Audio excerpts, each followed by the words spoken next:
It doesn't have anything to do with strategy. It just has to do with having a lot of talent and guys who are really competitive. So that's the combination it takes to win on the road. Experience, our guys understand the importance of making sure you don't let your guard down, in that first playoff game. So I think, I would expect tomorrow to be really competitive right from the start. We know they're going to bring a level of physicality, that we brought last game, and we got to be prepared for that. And I think, should be a great game. I think he's just pressing a little bit. He just wants so badly to do well that he's taking some bad ones. I'm not particularly concerned about it because this isn't the first time it's happened. Clay has a way of responding to mini slumps or whatever you want to call them. So the point of emphasis will be, let's make sure we get good rhythm shots early, and if we do that individually and as a team, then it puts everybody in a better position. I'm not surprised. Wiggs has shown since we've had him the last couple of years that he can be an excellent defender.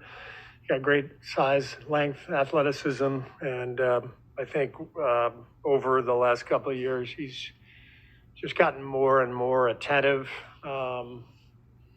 He's just gotten more on edge and ready for what's coming next.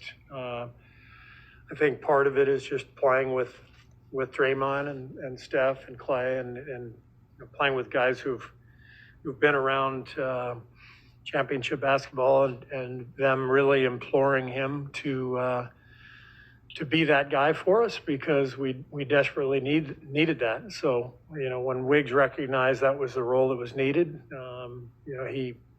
he really locked in and got better and better. He made some shots last game. I think the biggest thing with Jordan is he just has great confidence and belief in himself, which allows him to respond, to a bad game or a tough shooting stretch, whatever it is.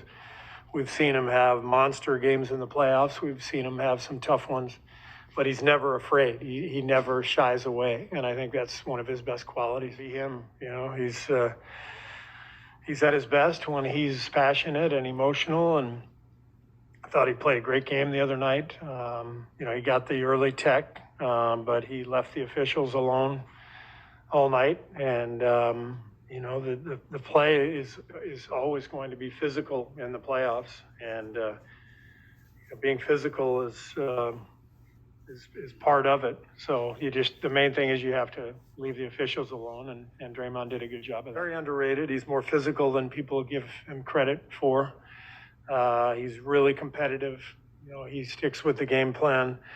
He's not afraid to stick his nose in there and be really aggressive, but he does it in a way that shows his experience. He understands where to draw the line, there have been times over the years where he's gotten himself into foul trouble, but I think he's gotten better and better in terms of not reaching and yet still being in front of his man, staying in front of his man and stopping penetration. He developed over the last 3 or 4 years, during that stretch when we played Houston and Cleveland in the playoffs, both teams would go at him constantly. And he was already a pretty good defender at the time, but I think he felt, what teams were going to do. I think that in turn informed his offseason regimen. He got stronger. I think you can see the change in his body, now compared to 6-7 years ago. And he's just upped his level of conditioning to the point where he can guard 50 screen and rolls a game and run 50 screen and rolls a game. Not many people can do that. He was in the right place at both ends. He understands spacing on offense. He understands ball movement. And then defensively, he's just a really good team defender, with his rotations, boxing out. He's an excellent rebounder.